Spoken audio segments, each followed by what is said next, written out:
ಸ್ನೇಹಿತರೆ ನಮಸ್ಕಾರ. P M Kisan 22ನೇ ಕಂತು 2000 ಇನ್ನು 1 ದಿನಗಳಲ್ಲಿ ನಿಮ್ಮ ಖಾತೆಗಳಿಗೆ ಬಿಡುಗಡೆ ಆಗ್ತಾ ಇದೆ. ಹೌದು ಸ್ನೇಹಿತರೆ, ಕೇವಲ ಒಂದೇ ದಿನ ಮಾತ್ರ. ಹೌದು, ಈಗಾಗಲೇ ಬಹಳಷ್ಟು ರಾಜ್ಯದ ರೈತರು ಕಾಯ್ತಾನೆ ಇದ್ದಾರೆ. ಬಹಳಷ್ಟು ಯಾಕೆ, ಇಡೀ ದೇಶದಾದಂತಹ 10,000 ಕೋಟಿ ರೈತರಿಗಿಂತ ಹೆಚ್ಚಿನ ರೈತರಿದ್ದೀರಿ ಪಿ ಎಂ ಕಿಸಾನ್ ಯೋಜನೆಯಲ್ಲಿ. ಪ್ರತಿಯೊಬ್ಬ ರೈತರು ಕೂಡ ಕಾಯ್ತಾ ಇದ್ದೀರಿ, ಇಂದು ಜಮಾ ಆಗತ್ತೆ, ನಾಳೆ ಜಮಾ ಆಗತ್ತೆ ಅಂತ. ಸೊ ಹಾಗಾಗಿ ನೀವು ತಲೆನೇ ಕೆಡಿಸ್ಕೊಳ್ಬೇಡಿ ಸ್ನೇಹಿತರೆ. ಕೇಂದ್ರ ಸರ್ಕಾರದಿಂದ ಒಂದು ಡೇಟ್ ಫಿಕ್ಸ್ ಮಾಡಿ ಜಮಾ ಮಾಡ್ಲಿಕ್ಕೆ ಮುಂದಾದರೆ ಮುಗಿದೋಯ್ತು, ಅದನ್ನು ಮುಂದೂಡೋದಿಲ್ಲ ಅಥವಾ ಹಿಂದೂಡೋದಿಲ್ಲ.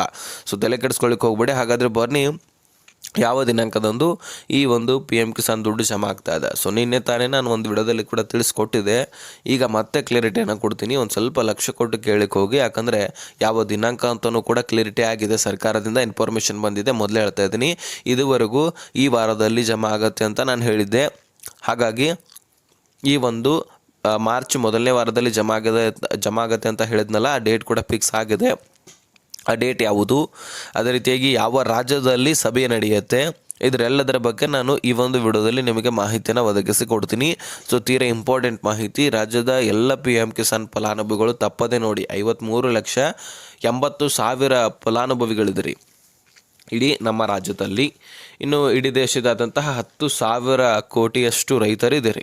ಸೊ ನಿಮಗೆ ಪ್ರತಿಯೊಂದು ಕಂತಿನಲ್ಲಿ ಕೂಡ ಎಷ್ಟು ವೆಚ್ಚ ಆಗುತ್ತೆ ಅಂದರೆ 20,000 ಕೋಟಿ ಹಣ ಪ್ರತಿಯೊಂದು ಕಂತಿನಲ್ಲಿ ವಾರ್ಷಿಕವಾಗಿ 60,000 ಕೋಟಿ ಹಣ ಬಿಡುಗಡೆ ಆಗುತ್ತೆ ಪಿ ಎಂ ಕಿಸಾನ್ ಯೋಜನೆಯಲ್ಲಿ ಮಾತ್ರ. ಸೊ ಹಾಗಾಗಿ ಈ ಪಿ ಎಂ ಕಿಸಾನ್ ಯೋಜನೆಯಲ್ಲಿ 60,000 ಕೋಟಿ ಹಣವನ್ನು ಪ್ರತಿಯೊಬ್ಬ ರೈತರಿಗೆ 2,000ದಂತೆ 6,000 ಪ್ರತಿಯೊಬ್ಬ ರೈತರಿಗೂ ಕೂಡ ಜಮಾ ಆಗುವಂಥದ್ದು. ನಮ್ಮಲ್ಲಿ ಏನು 53,80,000 ರೈತರಿದ್ದೀರಲ್ಲ, ನಿಮಗೆ ಒಂದು 1,500 ಅಂದರೆ 1,500 ಕೋಟಿ ತನಕ ಕೂಡ ನಿಮ್ಮ ಅಕೌಂಟ್ಗಳಿಗೆ ಜಮಾ ಆಗಿ ಕ್ಲಿಯರ್ ಆಗುವಂತಹ ಸಾಧ್ಯತೆ ಇದೆ. ಅಷ್ಟು ನಮ್ಮ ರಾಜ್ಯದಲ್ಲಿ 1,500 ಕೋಟಿಯಷ್ಟು ಫಂಡ್ ರಿಲೀಸ್ ಆಗುವಂಥದ್ದು.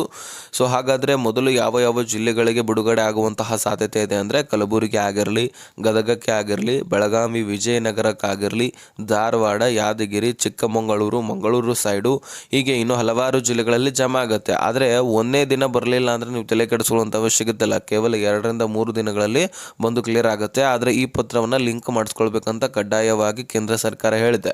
ಜೊತೆಗೆ ರಾಜ್ಯ ಸರ್ಕಾರವೂ ಕೂಡ ತಿಳಿಸಿದೆ. ಕೃಷಿ ಸಚಿವರಾದಂತಹ ಕೃಷ್ಣಯ್ಯ ಬೈರೇಗೌಡ ಅವರು ಕೂಡ ಇದರ ಬಗ್ಗೆ ಚರ್ಚೆ ಮಾಡಿದ್ದಾರೆ. ಈ ಪತ್ರವನ್ನು ಲಿಂಕ್ ಮಾಡಿಸಿದ್ರೆ ಮಾತ್ರ ನಿಮಗೆ ಇಂತಹ ಎಲ್ಲ ಯೋಜನೆಗಳು ಸಿಗ್ಲಿಕ್ಕೆ ಸಾಧ್ಯ. ಎಲ್ಲದಕ್ಕಿಂತ ಇಂಪಾರ್ಟೆಂಟು, ನಿಮ್ಮ ಆಸ್ತಿ ಪಾಸ್ತಿಗಳನ್ನು ನೀವು ಉಳಿಸ್ಕೊಳ್ಬೇಕು.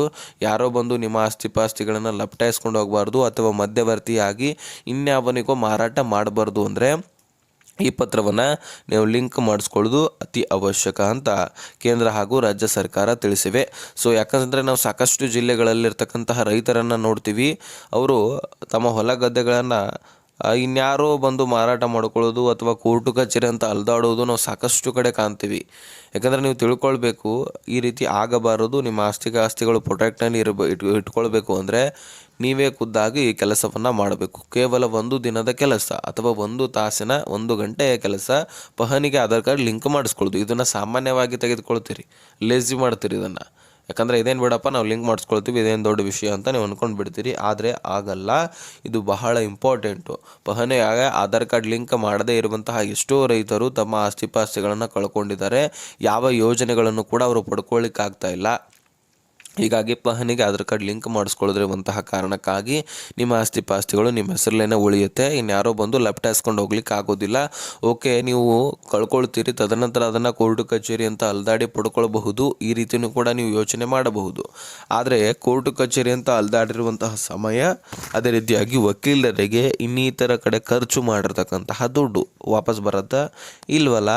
ಸೊ ಹಾಗಾಗಿ ಹೀಗೆ ಒಂದು ಸ್ವಲ್ಪ ಮುನ್ನೆಚ್ಚರಿಕೆ ಕ್ರಮವನ್ನು ಕೈಗೊಳ್ಳಿ. ತದನಂತರ ನಿಮಗೆ ಈ ರೀತಿ ದುಡ್ಡು ಜಮಾ ಆಗಬಹುದು. ಹಾಗೆ ನಿಮಗೆ ಈ ದುಡ್ಡು ಜಮಾ ಆಗೋದರ ಜೊತೆಗೇ ನಿಮ್ಮ ಆಸ್ತಿ ಪಾಸ್ತಿಗಳು ಪ್ರೊಟೆಕ್ಟ್ನಲ್ಲಿ ಇರ್ತವೆ. ಹಾಗಾದರೆ ಪಹಣಿಗೆ ಆಧಾರ್ ಕಾರ್ಡ್ ಲಿಂಕ್ ಮಾಡಿಸ್ಕೊಳ್ಳೋದು ಎಲ್ಲಿ?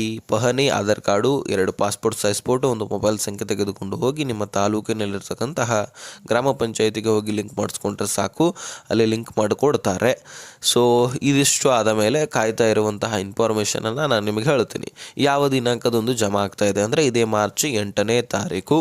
ಕೇವಲ ಇನ್ನು 3-4 ದಿನಗಳಲ್ಲಿ ನಿಮ್ಮ ಖಾತೆಗಳಿಗೆ ಪಿ ಎಂ ಕಿಸಾನ್ 22ನೇ ಕಂತು ಬರ್ತಾ ಇದ್ದು, ಪಂಜಾಬ್ನಲ್ಲಿ ಇದನ್ನು ಬಿಡುಗಡೆ ಮಾಡಲಾಗ್ತಾ ಇದೆ. ಹೌದು ಸ್ನೇಹಿತರೆ, ಪಂಜಾಬ್ ರಾಜ್ಯದಲ್ಲಿ ಈ ಒಂದು PM ಕಿಸಾನ್ 22ನೇ ಕಂತಿನ ಹಣ 2020 ಕೋಟಿ ಹಣ ಬಿಡುಗಡೆ ಮಾಡ್ತಾ ಇದ್ದಾರೆ. ಇನ್ನು 4,000ಕ್ಕೆ ಏರಿಕೆ ಅಂತೂ ಆಗಿಲ್ಲ. ಇದರ ಬಗ್ಗೆ ನಾನು ಸಾಕಷ್ಟು ವಿಡಿಯೋದಲ್ಲಿ ಚರ್ಚೆ ಮಾಡಿ ಕ್ಲಾರಿಟಿ ಕೊಟ್ಟಿದ್ದೀನಿ. 2,000ನೇ ನಿಮ್ಮ ಅಕೌಂಟ್ಗಳಿಗೆ ಬರೋದು. ಬಿಹಾರದಲ್ಲಿ ಹೆಚ್ಚಳ ಆಗಿದೆ, ಆದರೆ ಅಲ್ಲಿಯ ರಾಜ್ಯ ಸರ್ಕಾರ ಹೆಚ್ಚಳ ಮಾಡಿದೆ, ಕೇಂದ್ರ ಸರ್ಕಾರ ಅಲ್ವೇ ಅಲ್ಲ. ಕೇಂದ್ರ ಸರ್ಕಾರ ಎಲ್ಲ ರಾಜ್ಯದಲ್ಲಿ ಎಲ್ಲ ರೈತರಿಗೂ ಕೂಡ 2,000ನೇ ಕೊಡ್ತಾ ಇದೆ. ಸೊ ಈ ಇನ್ಫಾರ್ಮೇಷನ್ ನಿಮಗೆ ಅರ್ಥ ಆಗಿದೆ ಅಂತ ಅನ್ಕೊಳ್ತೀನಿ. ಇನ್ಫಾರ್ಮೇಷನ್ ಸಿಕ್ಕಿದ್ರೆ, ಅರ್ಥ ಆಗಿದ್ರೆ ನೆಕ್ಸ್ಟ್ ಮಾಹಿತಿಯಲ್ಲಿ ಸಿಗೋಣ. ಲಿಸನ್ ಬಾಯ್ ಬಿಡಿಗರ್ ಫ್ರೆಂಡ್ಸ್.